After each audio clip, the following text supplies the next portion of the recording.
In the dawn of the 17th century Japan, a legend was born. Miyamoto Musashi, swordsman, strategist, philosopher, and artist, would come to embody the very essence of discipline and unwavering focus. His journey is not merely a tale of martial prowess, but a testament to the extraordinary heights one can reach through mental clarity and single-minded dedication.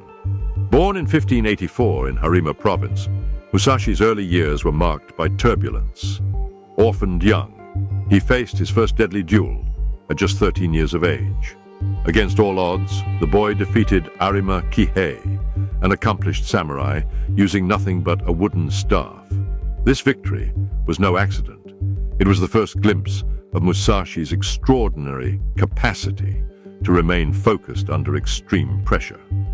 As the cherry blossoms fell and seasons changed across feudal Japan, Musashi wandered the countryside as a masterless samurai, a ronin. He challenged dojos, faced countless opponents, and refined his technique. But more importantly, he was cultivating something far more valuable than mere fighting skill. He was developing an unshakable mental discipline. By his 30th year, Musashi had fought over 60 duels without defeat. His most famous confrontation came against the renowned Sasaki Kojiro on a small island in the Kanman Straits. While Kojiro arrived with an elaborate sword, Musashi appeared late, carrying only a wooden sword he had carved from an oar on his boat ride to the island. This psychological warfare was deliberate. Musashi understood that true victory begins in the mind. There is nothing outside of yourself that can ever enable you to get better, stronger, richer, quicker, or smarter.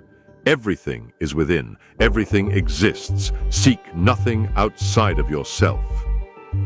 These words, written by Musashi himself, reveal the core of his philosophy. In a world filled with distractions, he recognized that power comes from within, from the ability to direct your mental energy precisely where you intend it to go. Focus was not just Musashi's battle strategy, it became his way of life.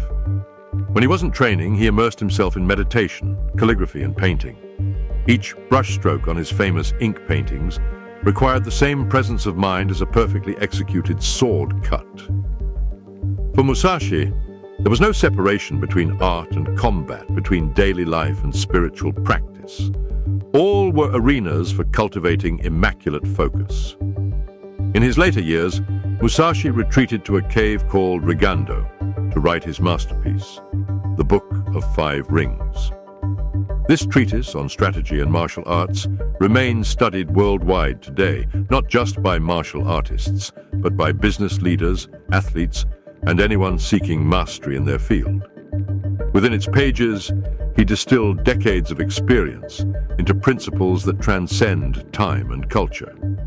You must understand that there is more than one path to the top of the mountain, he wrote, emphasizing the importance of adaptability. Yet this flexibility was always anchored in complete presence of mind. Musashi taught that the focused mind sees options where others see only obstacles. Perhaps one of his most profound insights was what he called the void, a state of mind free from distraction and attachment. In combat, this meant being so completely present that one could respond to threats instantly without hesitation or fear. In life, it meant living with such clarity that every action becomes purposeful and effective. Musashi practiced what he preached. He lived simply, owning little more than his swords, writing implements, and the clothes on his back. Material possessions, he believed, only divided one's attention. In our modern world of endless notifications and constant connectivity, his message rings with renewed relevance. Divided attention leads to divided power.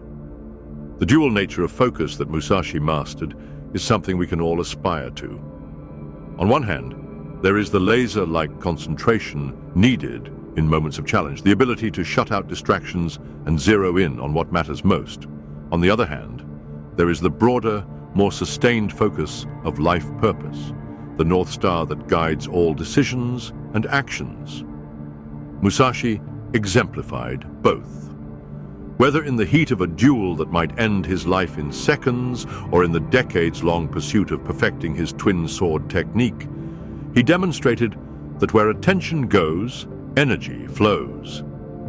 And where focused energy flows, extraordinary results follow. The legacy of Miyamoto Musashi extends far beyond his undefeated record or his contributions to martial arts. It lives in the understanding that mental discipline is the foundation upon which all other successes are built. In a world that increasingly values multitasking and divided attention, Musashi's life stands as a powerful counter-argument, a reminder that depth trumps breadth. "If you know the way broadly, you will see it in all things," he wrote. "This is the promise of focused living, that by diving deeply into one thing, we paradoxically expand our understanding of everything." As Musashi approached the end of his life in 1645, he passed his final days in peaceful meditation, completing his writings and preparing for death with the same focused intention with which he had lived. He died as he had lived, present, purposeful, and complete. The story of Miyamoto Musashi carries a timeless message for us today. In a world designed to fragment our attention, choosing focus is a revolutionary act. Each time we silence notifications to complete important work, each time we give our full presence to a loved one instead of half listening while scrolling, each time we dedicate ourselves wholly to mastering a skill, we honor the spirit of Musashi. His life teaches us that focus is not just about productivity, it's about living with intention. It's about recognizing that our attention is perhaps the most precious resource we possess, and choosing carefully where we invest it. As you move forward from this moment, consider the words of the Master. You can only fight the way you practice. How are you training your focus today? What deserves your complete attention? What distractions might you need to cut away? The way of Musashi reminds us that greatness is not born from scattered efforts, but from the courage to choose one path and walk it with unwavering attention. In your own life's journey, may you find the clarity to focus on what truly matters, the discipline to stay the course, and the wisdom to recognize, as Musashi did, that the greatest battles and greatest victories all begin in the mind.